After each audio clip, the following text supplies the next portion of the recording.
Joining me now is your 2013 Ironman 70.3 Hawaii winner, Craig Alexander. Nice work today, especially for an old guy. Yeah, well, there's no escaping the fact we all get old, and I'm not hiding from it. I'm embracing it. But it's nice to be back on the Big Island and kick off the North American part of my season with a good performance.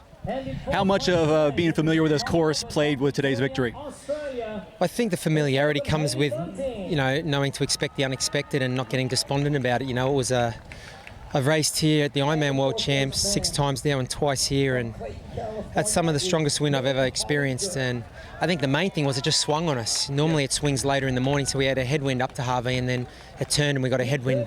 I was banking on a big tailwind coming down the hill, but we never got it. So I think with experience and knowing this place, it's the same for everybody, and not to get too down about it and just keep plugging away. Can you walk us through your day, beginning with the swim? Yeah, well, it was a great field. Obviously Pete Jacobs was here, Paul Matthews, who's a prolific 70.3 winner and podium getter.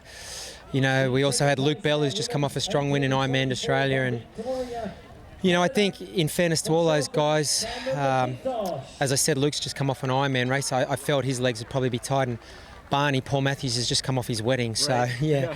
And then PJ's been dealing with an injury. It's no secret. So, I just felt, the swim would be on. A lot of good swimmers here, and I just tucked into that front group. And I think I was 4th or 5th out of the water, but I was 2nd onto the bike, and got to the lead at about mile 3 or 4, and didn't really attack or surge. As I said, I had my plan, and I was working to that. I knew what my level of fitness was coming in, and my plan was to sort of, I guess, not overstep the mark, and but race a strong, smart race, and that's the way it played out. As far as the run, can you talk about this course and how that played to your strengths as a runner? Yeah, well, I had a 4-minute lead off the bike, so that's always nice. And as I said, I have raced here once before in 2009, so it's a tough run. It's not a lot of chance to get in a rhythm. There's a lot of uphill, a lot of downhill. There's a lot of changing surface. You're on spongy grass, then you're on tightly mowed fairway grass, and you're on a golf cart path, and you're on dirt.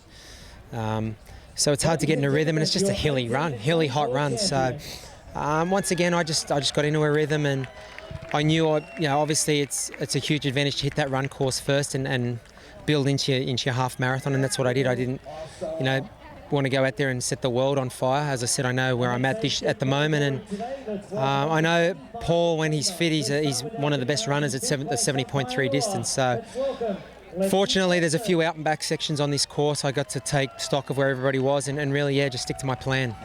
Now, I heard that you were coming over here from Australia, making your way to Boulder. Is that right? Yep. Yeah, we're just starting our Northern Hemisphere part of the season. So we flew in on Monday. I think it was Monday, and head over to the mainland on Monday. Set up camp in Boulder, and I've got Kansas next week. Then Vineman in the middle of July, a great race that I haven't done for a few years now, but I'm really looking forward to getting back there, and then Vegas and Kona. So, a pretty good schedule. I think a lot of big races. I'll get tested.